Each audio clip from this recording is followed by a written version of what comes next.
Today, I'm comparing all the best speed cleats that were released this year to try and figure out which one's the best. Firstly, what makes a speed cleat and how are we going to score them against each other? Most brands these days feature different models that you can choose from, and usually these include a lightweight option, with a thinner upper and more aggressive traction elements designed to make you run, change direction, and play faster. These are the ones that we'll be comparing today. The first category of comparison is of course going to be weight. Second is comfort and fit, third is lockdown and responsiveness, fourth is the touch on the ball, and fifth is the all-important price tag. I'll be scoring each category out of 10, and then at the end we'll add up the scores and find out our winner. Let's get into it. Before we do though, like and subscribe to the SOCCER.COM channel and hit the bell icon to be notified whenever we drop a new video. First up, we have probably the most popular speed cleat for the past 2 decades in the Nike Mercurial Superfly. At 6.9 ounces, it's a light shoe, but there are a few other options out there that beat the Mercurial these days in this category. For this reason, it gets an 8 out of 10. Known as a narrow-fitting cleat, it is surprisingly accommodating these days thanks to the Flyknit tongue and ankle section. And with the air zoom bubble in the forefoot, you get a really unique springy ride that you wouldn't previously associate with the Mercurial line. For comfort and fit, the Mercurial gets an 8 out of 10. For lockdown and responsiveness, 9 out of 10. This has always been where the Mercurial range has excelled for me. There's something about the way that the shape of the boot hugs your foot that just makes you feel faster. Touch. Thin and textured across the entire upper, there's almost nothing that separates your foot from the ball. It's maybe not quite as soft as some of the other cleats in this category, so for that reason, it gets a 7 out of 10. Now the price tag. At $285, it gets an 8 out of 10. All of these high-performing cleats are on the high end of the price scale because of the amazing technology. This cleat isn't the most expensive on our list, and for the package, I think it's a fair price. With its iconic silhouette and overall design, the Mercurial just has that undeniable cool factor, and comes in with a strong total of 40 points out of 50. Next up is the new Adidas Crazyfast Plus, and as the name suggests, they're ridiculously lightweight. At 5.9 ounces, seeing as these are the lightest cleats on the market right now and shave a whole ounce of weight off the Mercurial, it's hard to give these anything less than a 10 out of 10. Surprisingly comfortable and easy to break in, these boots get an 8 out of 10 for comfort and fit. The only reason they don't score higher is because I felt a slight amount of slippage inside the shoe, which I think was mainly because of the super thin suede-like tongue.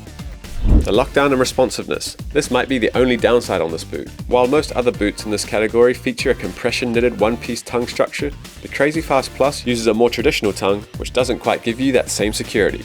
For that, it gets an 8 out of 10. Touch. Part of the reason that these are so lightweight is an almost paper-thin upper. And while it's soft and malleable, it still has a slightly plasticky texture, which is why I'm giving it a 7 out of 10 in the touch category. Price tag. At $300, they're pushing the upper ends of the price scale, which does make sense considering all of the great design and innovation packed into these. Value-wise, I'm giving these a 7.5 out of 10, for a grand total of 40.5 out of 50. The next up in our speed cleat collection is the new PUMA Ultra Ultimate. At 7.4 ounces, it's heavier than the Mercurial in terms of weight and doesn't get near the Crazyfast Plus. It's still an insanely light shoe, so I'm giving it a 6 out of 10 in the weight category. 6 out of 10 for comfort and fit. Unfortunately, the upper on these cleats lets it down a little. While it is made from a thin performance woven material, it's just too rigid, which makes the whole shoe feel quite stiff. It also has a toe box area that's quite high, making for a less form-hugging fit in that area. Ironically, some of that same rigidity is what helps the Ultra to score highly in the lockdown and responsiveness stakes. The rainbow-colored power tape that you can see running across the midfoot combined with the knitted tongue and aggressive outsole gives you a super secure foot-hugging feeling. 8 out of 10. Touch, 6 out of 10.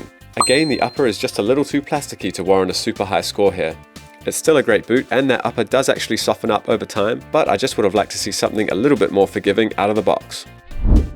Price tag, 9 out of 10. Considering that this is Puma's premium speed cleat offering, and the fantastic tech packed into the Ultra, the $220 price tag is really great value for money, especially when you compare it to the price of some of the other shoes on this list. Total, 35 out of 50. Next is a cleat that often doesn't get the credit that it deserves. It's the new Balance Furon. On par with the Ultra in the weight category at 7.4 ounces, the Furon 7 punches its way into the top speed cleat list with a solid 7.5 out of 10. For comfort and fit, 7.5 out of 10.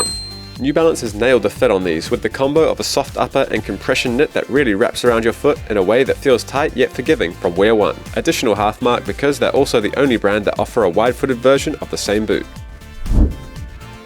For lockdown and responsiveness, 8 out of 10. Thanks to the midfoot cage structure that seamlessly fuses into the hyper-knit tongue and ankle section, your feet feel completely locked on to that aggressive outsole. With one of the most supple uppers across the Speed Cleat category, the Furon manages to give a thin yet somehow cushioned touch on the ball. Offset lacing means a cleaner striking surface than some of the other boots here as well. A very impressive 8 out of 10 for me. As the least expensive boot on this list at $215, it makes the Furon 7 an even more attractive prospect, given that in all the other criteria they've either matched or exceeded the competition. I've got no other choice than to give these a 9 out of 10 in terms of value for money, bringing their total to a 39.5 out of 50. Finally, we've got the new Speed Cleat model from Mizuno, the Alpha, made in Japan. The new kid on the block stakes a huge claim for the 2023 Speed Cleat title out of the blocks with 6.5 ounces. That's lighter than everything on this list except the Crazyfast Plus. 9 out of 10. Mizuno has nailed the fit once again on this model. Using their trademark low ankle cut, you get a really free feeling inside the shoe, and the shape just seems to hug your foot in all the right areas. Another 9 out of 10 for the comfort and fit. Lockdown and responsiveness. Interestingly, Mizuno has chosen to stay away from knit entirely on this cleat, and instead uses a lacing system that extends further down the toe box than most cleats to give you a more customizable lockdown. In combination with the internal cage structure, it's an easy 8 out of 10 for lockdown and responsiveness. My one gripe is the slightly plasticky finish on the upper of the Alpha. Again, it seems to be the sacrifice that you make across the board with most current Speed cleats, and the fact that it's still soft and forgiving means that you still get a true barefoot feel when controlling the ball. 7 out of 10. Price tag. At $280, it's pushing towards the upper end of the price scale, but again, considering the quality and craftsmanship that you get from all made in Japan cleats, I think that the price tag is more than justified. 8 out of 10, bringing the total to 41 points out of 50. And so, we have our winner. For me, the Made in Japan Alpha is a near perfect blend of lightweight comfort, but it was so close. Remember, this is just my opinion, and numbers can't always justify the reason why you choose one cleat over another. Sometimes a specific cleat just works for you. Anyway, did the results surprise you? What's your favorite cleat in this selection?